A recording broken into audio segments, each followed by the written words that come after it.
State government has commenced sharing of food as well as cash palliatives to flood victims who are returning to their homes as water recedes in their area. Governor Babangida says the support became necessary as most of the victims lost their means of livelihood.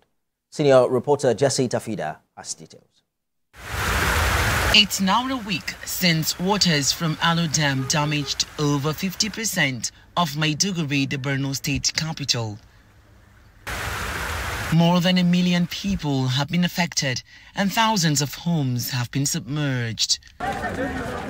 Now that waters are receding, victims are having more access to their homes. But government is not letting them go empty-handed. Food and cash is being given to each household as they go back. The basic need for now is food items. Non and non-food items. In fact, the food first, then some few things, especially sanitary pad and some few things for women and some clothing, maybe thereafter. But for now, the most immediate need, their immediate need is food. That's why government is putting more efforts in seeing that everybody have access to food first before any other thing, food and water. It entails our collective support for the government to relieve the sufferings of these people. Despite the fact that the flood is not within my constituency, but we have to collectively come and support the government and then help in whatever means we can be able to do. Each household registered at the camp willing to go back will be supported, while government will continue to provide food to those in camps.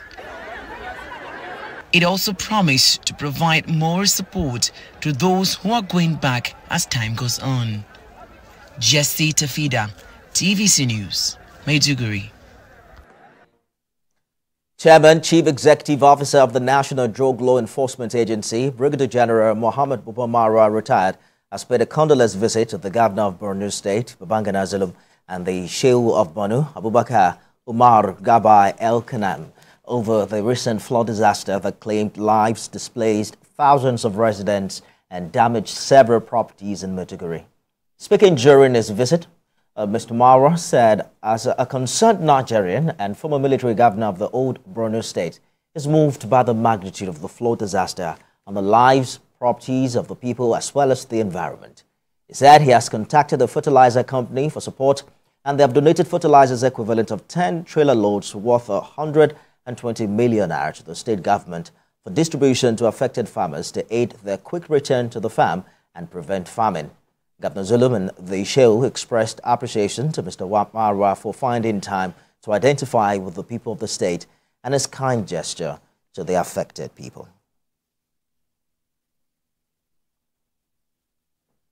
In the meantime, some humanitarian organizations have now launched free mobile clinic services to victims who cannot have access to healthcare services. Recall that floodwaters damaged more than 10 healthcare centers across the state, leaving thousands of residents without access to medical care. TVC News' Jesse Tafida is standing by for more details on all of this development. Jesse, we understand that some victims are now returning home. Are we counting them, and how much money really are they getting? Thank you very much, Nefemi. You know, it's 7 days that the flood disaster occurred in Maiduguri, rendering thousands of people homeless and about 1 million affected.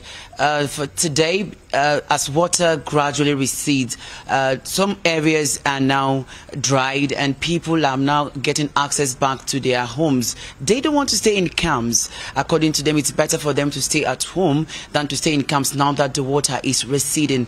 And this morning, Governor Babangida Zulum was at the camp together with some National Assembly members and the State Executive Council.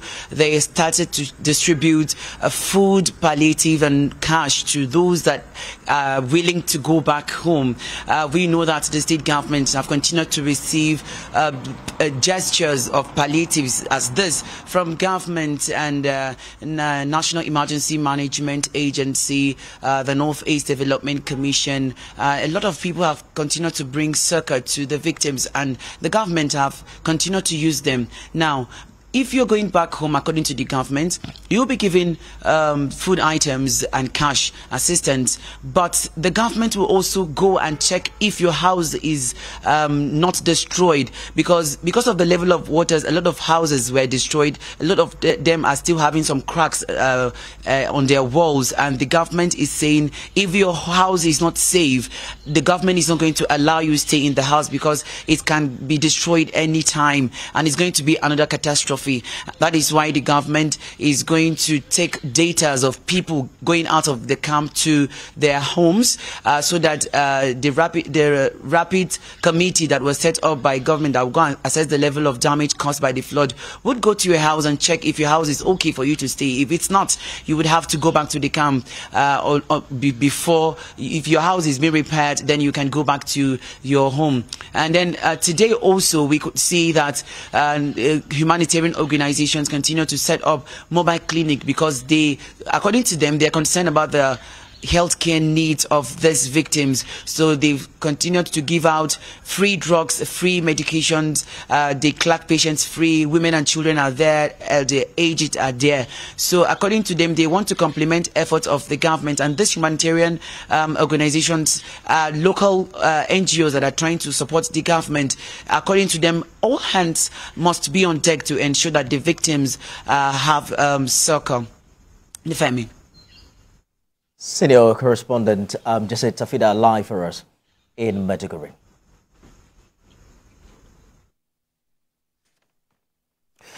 Well, let's turn to